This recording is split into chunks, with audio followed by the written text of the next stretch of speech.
Hello guys, Jason Noble here, and today I'm going to give you your top 4 most important things to help you prepare for your upcoming high school season. Alright guys, so here in Georgia the boys club season is just coming to an end, and many of the boys are going to be starting preparing for high school soccer in the spring. Now if you're a girl, you can use this to help prepare for your spring season, or you can use it to prepare over the summer for your next high school season, whichever you prefer. And personally, I think you should do this for both. And boys, if you see this after your high school season's over, or you have a reverse schedule from here in Georgia, do the same. It will work anytime. In fact, those of you who get to prepare over the summer for your season, it's even better because you have even more time and you can accomplish more. Alright guys, so for number 1, the number 1 thing you should do to help prepare for your next high school soccer season: work on your technical skills.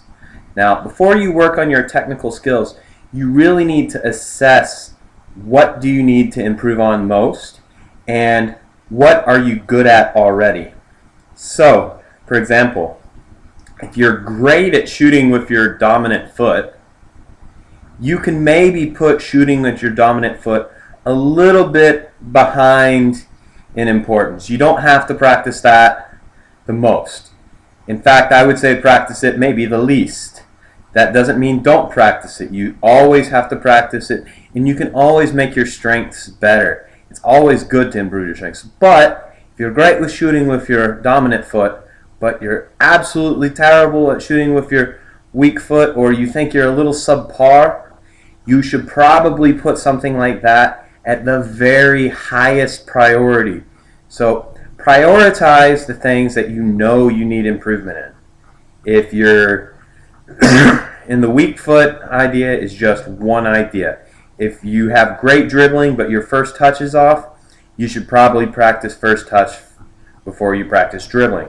And some guys, my personal opinion is you need to try to practice a little bit of everything. Try to practice your dribbling. Try to practice different types of dribbling. Dribble at pace. Dribble nice and control. Practice using all surfaces of the foot. This is also the time to practice different moves, tricks, skills. Another thing, a lot of people leave this out. You must juggle. Get better at juggling. If you're not very good at juggling, try to get your record. Try to beat your record. And here's another thing, guys. Don't just try to beat your record with whatever type of juggling you're best at. So if you're best at foot juggling, don't only do foot juggling. Try to get a record for thigh juggling. Try to get a record for head juggling. And try to use other surfaces. Try to use all surfaces of your foot if possible. Try to use your shoulders maybe and your chest. You can get creative with this, guys. This is a great area for creativity. Also, combine techniques. Combine first touch, combine passing and dribbling, combine dribbling and shooting.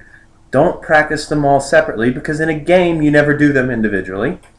You must receive a ball to do anything. So you have to receive it, dribble, you have to receive it, shoot, receive it, pass. So practice this. I will give you videos on many ways you can practice this. Alright guys, so number 2. Physical fitness. Alright, so here's one thing. Most people will tend to make physical fitness their number 1 priority in the off season. And I'm going to tell you that this is not the best idea. Now, physical fitness obviously is very important. If you are not fit in a soccer match, you're probably not going to perform very well. But you should put technique far ahead of your physical fitness, and the reason I say that is you actually are getting physical fitness in when you are doing your technical drills. So your physical fitness needs to be behind technique in importance, but it still needs to be there. Alright, so let's talk about physical fitness, what you should be doing. Alright, so for a soccer player, we need many different types of physical fitness. We aren't just long distance endurance runners. We don't just jog for 90 minutes. We have to mix sprinting, quick changes of direction, jogs, physically being able to hold our own ground using strength. Soccer players have many different types of athleticism needed, and we need to address all of these. And you can address most of these with and without a ball. So that way you can kill two birds with one stone while working on your fitness and your technical skills. All right, so let's start out with probably the one that most of us already do if we do. Our endurance. The best way and the most effective way to get endurance in soccer is to run. Go for a jog. Jog for 20 to 30 minutes. If you can do this daily, that's wonderful. Now, you can also do any type of cardiovascular activity for 20-30 minutes a day, and that will get you your endurance. You could do things that don't even have to deal with soccer. Now, running I would recommend as the second best. I would say the first best would be focusing hard on working on your soccer skills for 20-30 minutes minimum a day. Preferably more, but 20 to 30 minutes minimum will give you the endurance if you do that on a daily basis. But running would be the second best because you have to run in soccer. Things like swimming, kickboxing, aerobic classes, bicycling, I think they're all great forms of exercise, but we're thinking about soccer, so we're going to be practical. Playing soccer would obviously be the first thing, and then running would be the second thing that's most practical for soccer. But do what you can for that. All right, other things. Agility. You need to practice changing directions. You need to practice slowing down and speeding up properly. So get cones or anything you can and practice changing directions quickly. Practice being mobile. Practice your coordination with your steps. Speed. You must run sprints. You must sprint at some point or another. That way you can practice your acceleration and practice getting into that top speed, because you will have to sprint at some time in a soccer match. It is just period of fact. You will have to sprint. And another thing, and most people leave this out on the sprinting, this would be a time to get someone who is a track coach to teach you how to run properly. Most people have terrible running technique, and just fixing your running technique will make you so much faster. And this change, just the technique change, will work so much better and so much quicker than all the hard work in the world if you don't get the technique.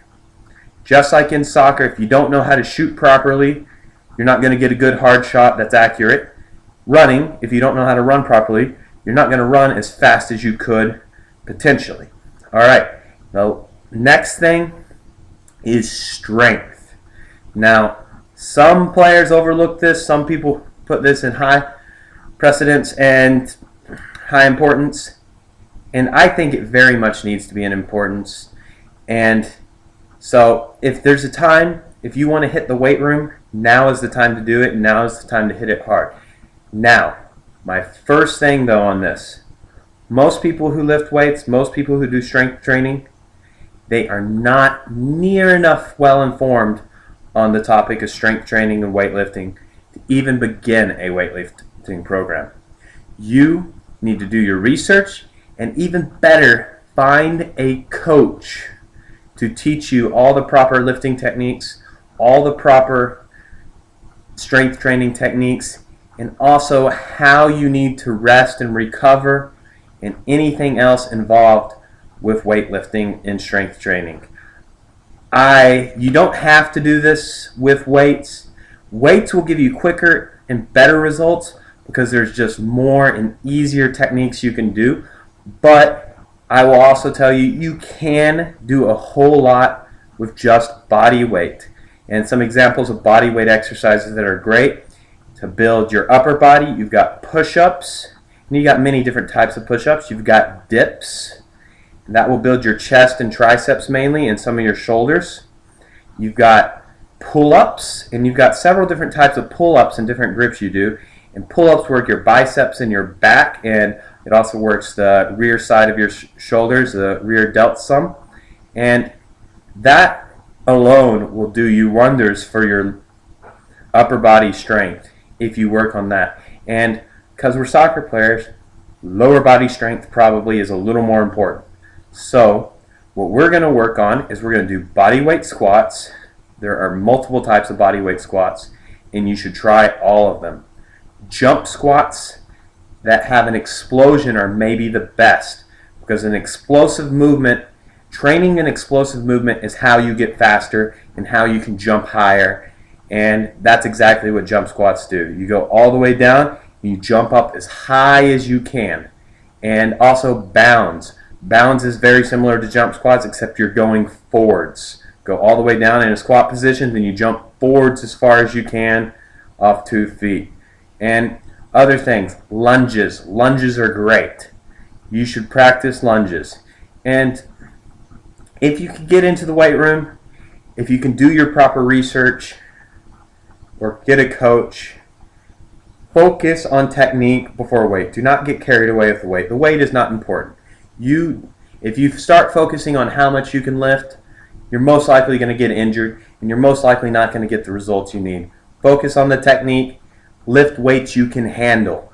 I will be making some tutorials or sending you in the right direction to find people who are much more knowledgeable than myself on the subject to help you with your strength training, to help you do it in a correct and safe manner.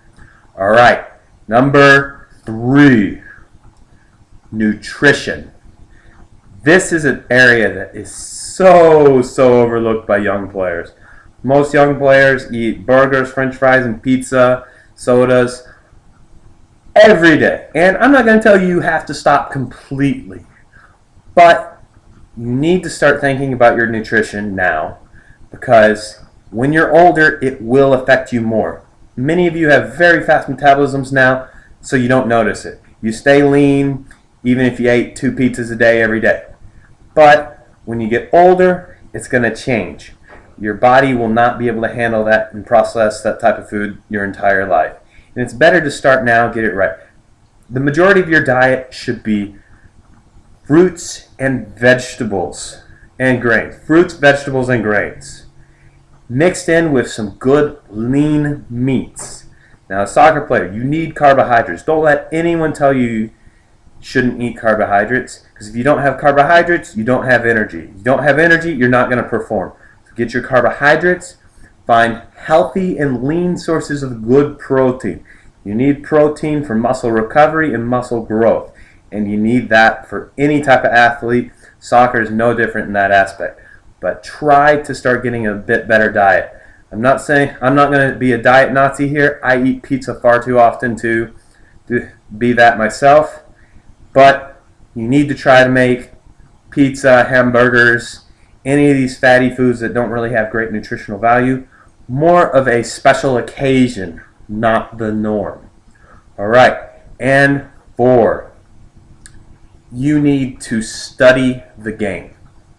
Now, very much, I've always considered this, the most important aspect in soccer is the mental aspect.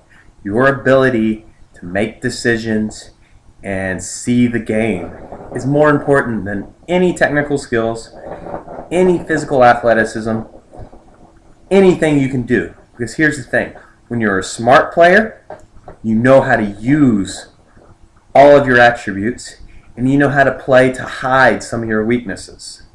So you need to study the game. Watch as much soccer on TV as possible. Over the holiday season, there's going to be tons and tons of soccer on TV. The European seasons are in full swing right now. You can watch as much of that as possible. There's also some good South American soccer going on right now, even though they're near the end of their season. MLS playoffs are going on as well. Just try to watch as much soccer as possible. Also, you can watch YouTube videos. There are actually several good YouTubers out there that make good videos that help you in soccer. And I will leave links to some of them. I myself make videos to help you with your soccer, focusing on everything from techniques, fitness, nutrition, and how to be more intelligent on the field. As you can see, I'm helping you with a video like this right now. Alright, so those are my 4 most important things to help you prepare for high school soccer in the next season. Guys, work hard, be safe, and be smart. Alright guys, thanks for watching. This is Jason Oblay. I'll see you next time. Peace.